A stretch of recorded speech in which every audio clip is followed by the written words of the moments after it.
Cowboys over the Seahawks. That was a lot of fun. I thought it was a trap game because this is one of those where you're going to beat Seattle. Seattle's in town, and then you got the Eagles coming up. And it almost was that trap game. Seahawks are now 6-6. The Cowboys improved to 9-3. And something changed when they had their bye week. Now, keep in mind, when Kellen Moore was let go by the Cowboys, when he was fired by the Cowboys, or I should say politely, not retained, then they were going to change their offensive philosophy. Mike McCarthy wanted to run the ball more. He had said that. You got Dak Prescott, you got CeeDee Lamb, but you want to run the ball more. Okay. And then they were running the ball, and then all of a sudden they got to the bye week, and then something changed because then they started to throw the ball, and now Dak Prescott is a legitimate MVP candidate. Now, as I said yesterday, let's wait. He's going to have a 4-game gauntlet here that if you get through that with games against Buffalo, Miami, you have the Eagles, and there's one other game, the Lions as well. So you got 4 quality opponents. Because even after last night, and it's not fair to Dak, but it goes along with the territory being a Cowboys quarterback. Too much credit, too much blame. So the defense wasn't great last night. But is Seattle the litmus test where you go, okay, now he's a legitimate MVP candidate? He's playing well in, these last 4 or 5 games, really, really high level. But we're still waiting for the big game, big moment. And it does come down to, and it's maybe not fair to him, we want to see what you do in January. Everything with the Cowboys is, what do you do in the postseason? We did this to Clayton Kershaw. We did this to Greg Maddux. Well, what are you going to do when you get to the postseason? Hey, can you win the big game?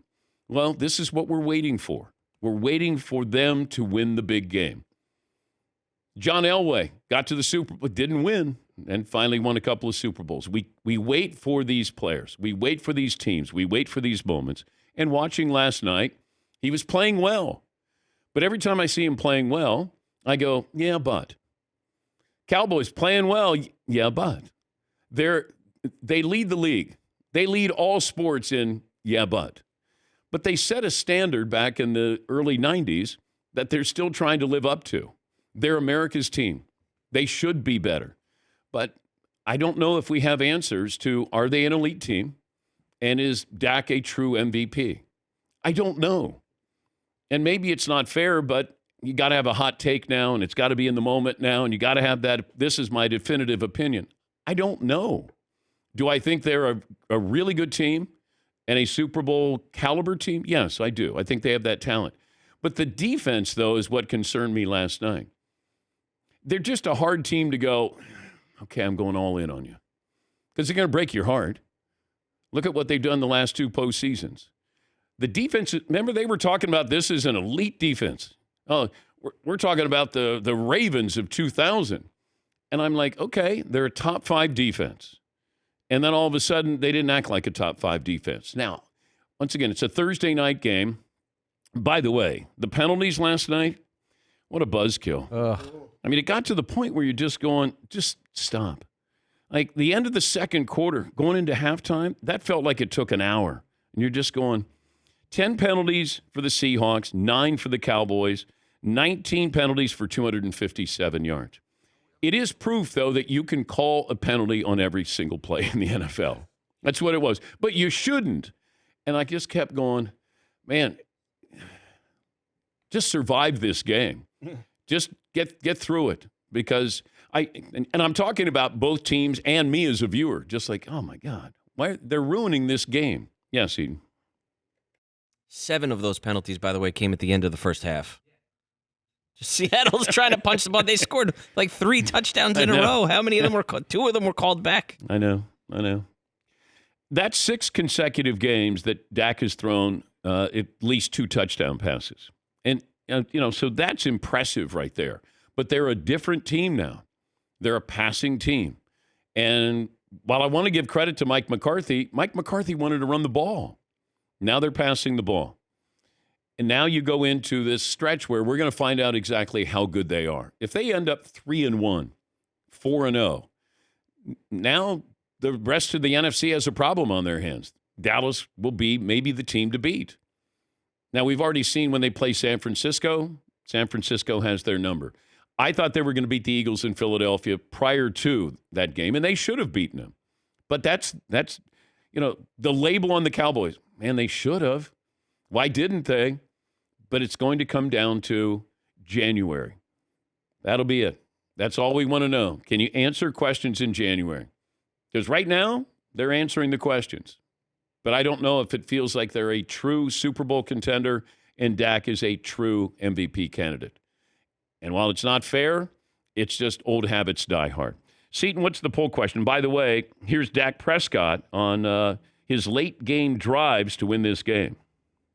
It's what you play the game for. As a quarterback, to have the ball in your hands with an opportunity to go win the game, take the lead, whatever it may be. We practice those situations a lot too. So it's credit to Mike, the staff, and just the rest of the guys and the players of being prepared and locked in. All right. Here's Pete Carroll talking about all the penalties. I just don't see the way this is going. It's going in the right direction. Yeah, we're all waiting to see, is it a call? That's all we're waiting for. See, did the official make a call here? Oh, he didn't call it. Oh, he did call it. And there's latitude that we need to give these guys. They know the game. They know how to make these calls, but they can't call everything when there's a little this is into that, and particularly when it doesn't affect the play. So, I'll spend some time on this in the offseason for sure. So last 8 minutes, first half, 8 penalties there. And in case you're wondering, MVP odds, Jalen Hurts, this is as of this morning with DraftKings, followed by Patrick Mahomes. Jalen Hurts is right now comfortably in front, MVP candidate.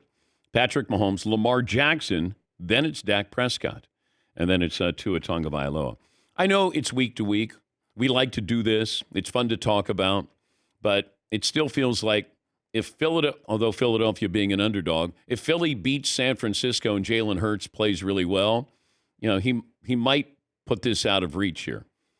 And it's a good story here for Jalen Hurts. But with Dak Prescott, with the Cowboys, and he's doing what he needs to do against these teams. Now is what we want to find out.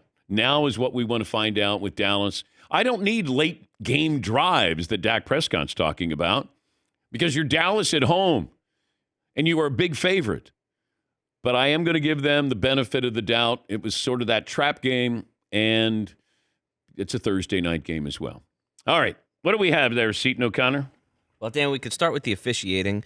Would you rather the refs call the game as they see it or purposely try to make fewer calls? This is a Paulie special. This is a Paul Pabst special. All right, explain. Here's my reasoning. I really believe in the Ohio State-Michigan game last week that the officials got together and said, let's not make us the story. Let's let them play. They barely called any penalties the entire game, and I think the public loved it. And then last night it appeared that they called everything they saw at all times. Okay. I think that if the officials get together and say, hey, man, let's make sure it's a serious penalty to drop a flag. Let's try to keep the flags in our pocket as a strategy. I know refs aren't supposed to have strategies.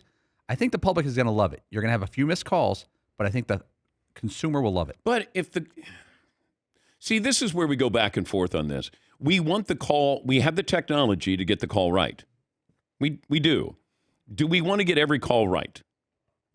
That's what it comes down to. Yes, Seton. However, right. Yes, we have the technology to get every call right. But like you just said, if you can call holding on every single play, then it shouldn't be a rule anymore.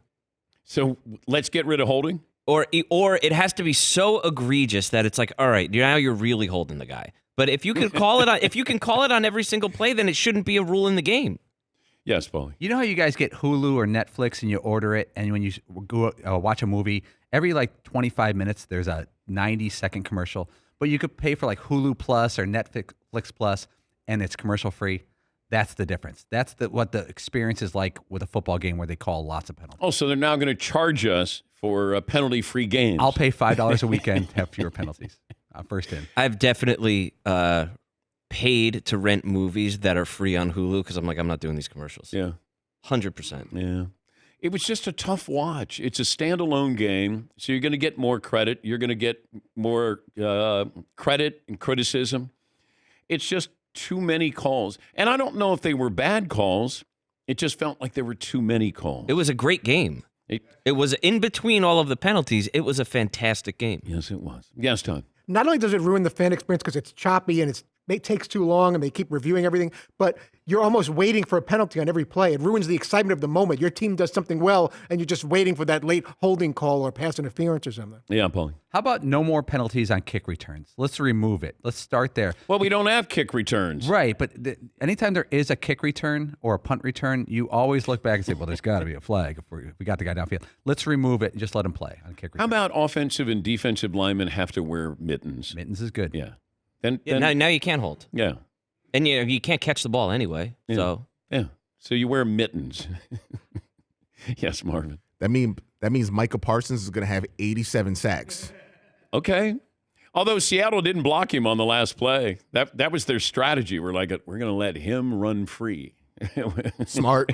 What's there to worry about? Yes, Eden. there was this moment last night where I think the Seahawks wide receiver Smith and Jigba, I'm not sure if it was him or not, but he had this like 47-yard catch. It was amazing for a touchdown. And the ball moved about a millimeter in his hands, and they were like, nope, sorry, no catch, lost control of the ball, didn't demonstrate control, whatever. It was a terrible call. It was awful. And Cowboys fans start going nuts. They're like, yeah, no touchdown, this and that, until you remember, oh, wait, they threw a flag on that play. Pass interference, the ball's now at the one. Oh, my gosh.